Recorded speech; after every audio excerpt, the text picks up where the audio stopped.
We're Tony and Lynda Gray of Kinross Partnership, and we're SLUI Farm Plan number 1. We came to Utuwai after spending 15 years farming north of Martin. We bought the property in November 2003, but took over the property at the end of March 2004, and obviously February 14 is somewhere in between where the big storm was in the southern North Island. So the farm we bought was not exactly the farm we took over.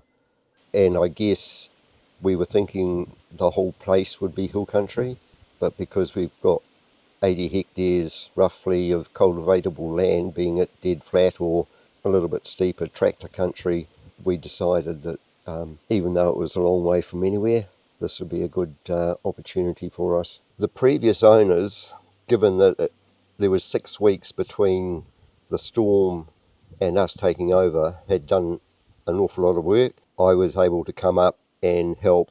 Karen and I did the stock work, and Steve and a couple of his mates did most of the fencing. It was pretty much ongoing.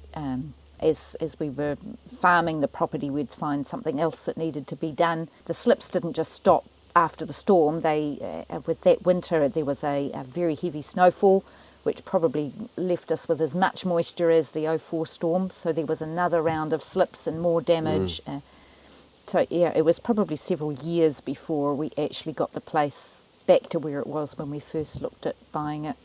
But the effect of some areas slumping, the first trees that we planted were on a track heading up away from the woolshed, and every year for about 7 years after planting the trees, the hill face was gradually slumping, so every year we had to clean it out, and after 7 years it stopped. So that's roughly the amount of time it takes for the roots of the trees to cross each other and solidify.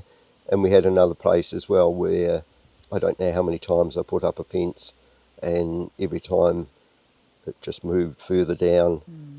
It's now stopped as well.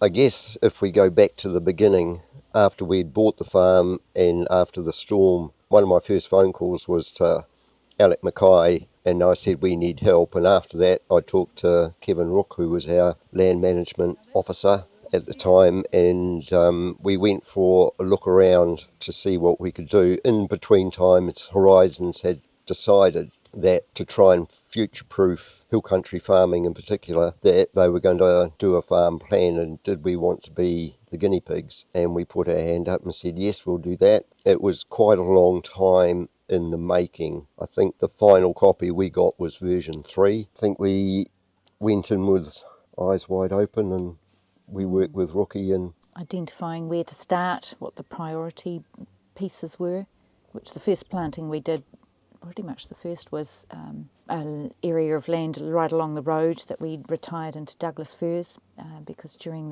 that 04 storm there were 8 places where that hill slumped across the road and closed the road. So we were focusing on protecting council infrastructure and ensuring that the road stayed open. As a result of Cyclone Gabriel, although we were probably the most westernmost farm that was affected compared to those people closer to the ranges, we also had just about the least amount of damage. And I would like to think that the poplar pole planting, and we've done thousands, has actually made a huge difference. And it's interesting to note some of the people that hadn't done much or any have now started doing something, because they, I guess, believe that we're going to end up with another Cyclone Gabriel in the future. A researcher from Massey wanted to talk about the effects of poplars, not necessarily on protecting the land from slippage, but for shade for animals. Shade and shelter. Shade and shelter, and not too many paddocks on our farm that haven't got trees in or some shape or form for shade and shelter. Makes us realise that we're actually we've done a lot of work towards animal welfare side of things as well. We've also used the prunings from poplars in years when that autumn or late summer, early autumn has been really dry. The prunings for the poplar trees, the sheep just love them. and they'll be queuing up, well, not only the sheep, deer as well. They'll be queuing up underneath the tree as Tony's using the chainsaw to chop the branches down. So yeah, multiple benefits. Hi, my name's Courtney Scow and I'm a land management advisor for Horizons Regional Council. I've had the privilege of working with Tony and Lynda Gray here at Kinross Farm for the last 5 years, and before that they worked with Kevin Rook for over 15 years. Over 20 years they have planted thousands of poplar poles. We've also completed riparian retirement, afforestation and retirement fencing. In the last 20 years, Tony and Lynda have managed to treat 96% of their top priority land and 32% of their high priority land. They have also treated 160 hectares of their land for erosion control. We are here today looking at some 6-year-old poplar trees, which Tony and Lynda have promoted pruning of poplars, which has helped to reduce shading, increase the longevity of the tree, and aesthetically they look great. Tony and Lynda have been an absolute joy to work with. Their positive attitude towards anything environmental is really rewarding, and it's amazing to see what they've achieved on farm for the last 20 years.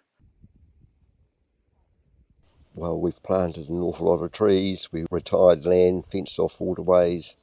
We've put more land into QE2 reserve, land that was previously farmed that was just not practical to farm.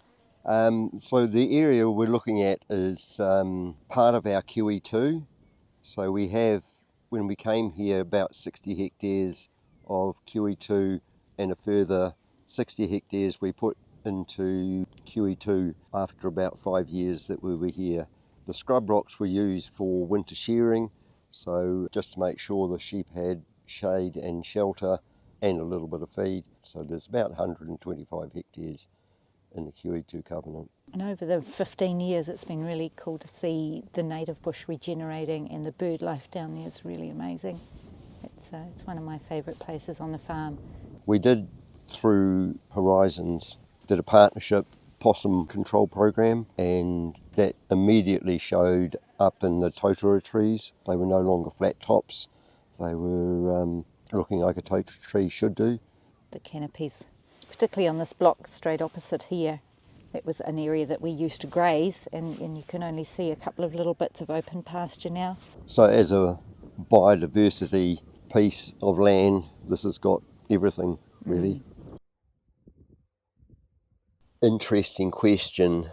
Probably looking back on the damage that Cyclone Gabriel did to a lot of other people and the hard work that we've done over the years planting trees, we got far less damage, and I guess it was a result that showed that trees do work in protecting land from slippage.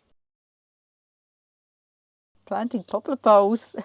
No, that's not my favourite. That's poplar pruning. That's your favourite?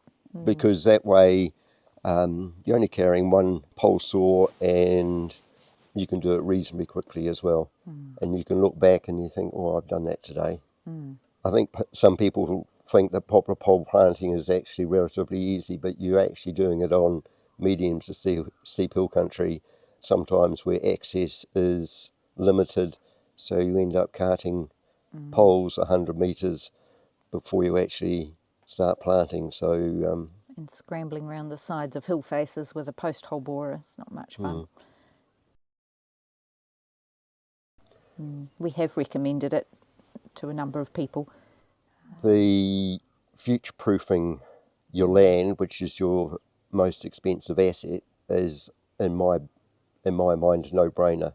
And just the knowledge that you gain through doing that soil testing and working out the productivity of areas of the farm leads you to intensify the bits that can be intensified, and eliminating or isolating the bits that are non-productive. So from the farm plan, but we also knew after farming for a couple of years which areas were wetter, which soils were wetter to keep big cattle away from over winter. Yes, there's a fairly big part of ourselves we'll leave behind here when we move. So farm has been sold. We have 20 days left until it passes to its new owners. But yeah, it's young men's country, and we're We're not not young young anymore. anymore. It's time to move on and pass that kaitiaki on to the next generation. And yeah, we've got places to go, and we won't be retiring. We're just slowing down and doing things at our pace a little more.